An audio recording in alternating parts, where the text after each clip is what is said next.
What if I told you that a single Spanish document from 1494 would determine whether your great-grandmother spoke Tagalog or Bahasa Indonesia? That millions of people across Southeast Asia had their destinies decided by a line drawn on a map by Europeans who had never even seen the Pacific Ocean. Welcome back to Historical Equation, where we solve the mysteries that shaped our world. Today, we're uncovering Spain's most audacious colonial gambit, a secret plan so bold it literally split Southeast Asia in half and created the invisible border that still exists between the Philippines and Indonesia today. Picture this. It's 1521 and Ferdinand Magellan has just discovered the Philippines for Spain. But here's the twist. Technically, according to a papal decree from 1494, these islands might actually belong to Portugal. See, when Columbus stumbled upon the Americas, Spain and Portugal nearly went to war over who owned what. The Pope stepped in and drew the Treaty of Tordesillas, literally splitting the entire unexplored world in half. Spain got everything west of an imaginary line, Portugal everything east. But there was one massive problem. Nobody knew how big the Earth actually was. When that line wrapped around the globe to the other side, where exactly did it fall in Asia? Spain claimed the Philippines were on their side. Portugal insisted these lucrative spice islands belonged to them.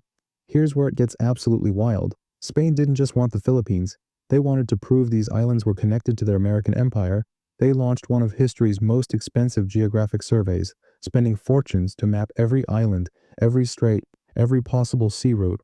Why? Because if they could demonstrate that the Philippines were geographically and culturally linked to Mexico rather than Indonesia, they could justify their claim forever. Spanish colonial administrators started a deliberate campaign of separation.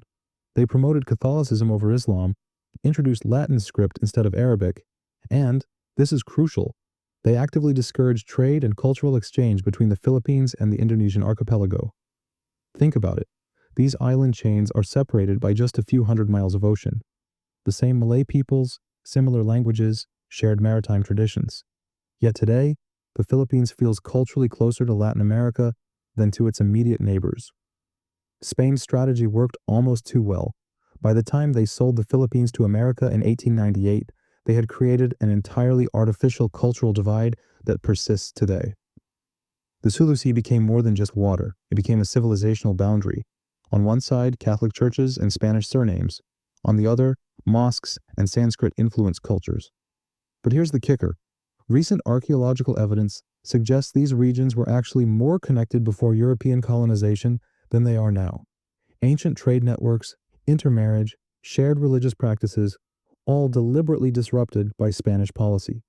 Today, when Filipinos travel to Indonesia, they need visas and translators to visit islands their ancestors traded with freely for centuries. When Indonesian fishermen drift into Philippine waters, they're treated as foreigners in seas their grandfathers knew, like their backyard. Spain's divide and rule strategy in Southeast Asia created one of history's most successful artificial boundaries. So successful that most people today assume it was always natural.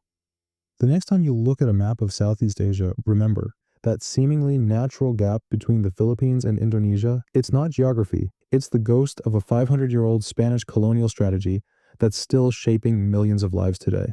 What other natural borders around the world are actually colonial inventions? Let me know in the comments, and don't forget to subscribe for more hidden histories that changed everything.